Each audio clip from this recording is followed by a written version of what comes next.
കോഴിക്കോട് നാദാപുരം വിലങ്ങാട് പുഴയിൽ ഒഴുക്കിൽപ്പെട്ട ഉത്തർപ്രദേശ് സ്വദേശിയുടെ മൃതദേഹം കണ്ടെത്തി. 19-കാരനായ നിഗം കുമാറിന്റെ മൃതദേഹമാണ് കണ്ടെത്തിയത്. പുഴയുടെ ഗ്യാസ് ഗോഡൌൺ ഭാഗത്തു നിന്നാണ് മൃതദേഹം ലഭിച്ചത്. ഞായറാഴ്ച വൈകിട്ട് വിലങ്ങാട് പുഴയുടെ കുളിക്കാട് ഭാഗത്ത് സുഹൃത്തുക്കൾക്കൊപ്പം കുളിക്കാൻ ഇറങ്ങിയപ്പോഴാണ് നിഗം ഒഴുക്കിൽപ്പെട്ടത്.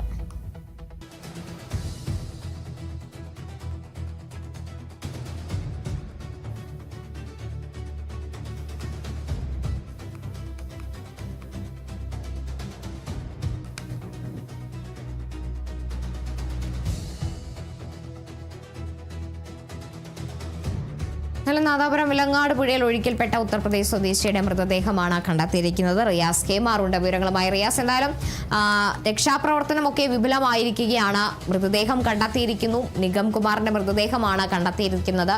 എങ്ങനെയാണ് വിവരങ്ങൾ?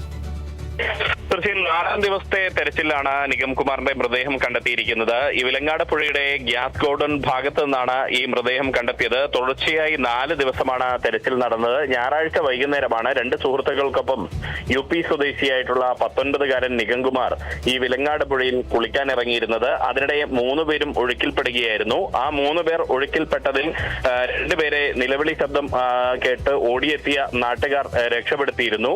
പിന്നാലെ നിഗം കുമാറിനെ രക്ഷപ്പെടുത്താൻ ശ്രമിച്ചെങ്കിലും ഒഴുക്കിൽപ്പെട്ട് നിഗം കുമാറിനെ കാണാതാവുകയായിരുന്നു. തുടർന്ന് NDRFന്റെ ഉൾപ്പെടെയുള്ള സാന്നിധ്യത്തിൽ ഈ 3 ദിവസങ്ങളിലായി പിന്നീടുള്ള 3 ദിവസങ്ങളിലായി തെരച്ചിൽ നടന്നു. ആ 3 ദിവസങ്ങളിൽ നിഗം കുമാറിന്റെ മൃതദേഹം കണ്ടെത്താൻ കഴിയില്ല.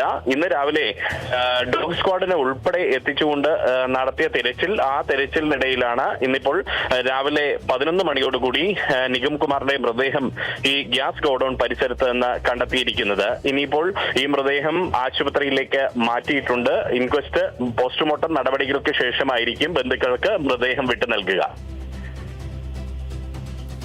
ശരി, വ്യക്തമാണ്. റിയാസ് കെ മാറാണ് വിവരങ്ങൾ നൽകിയത്.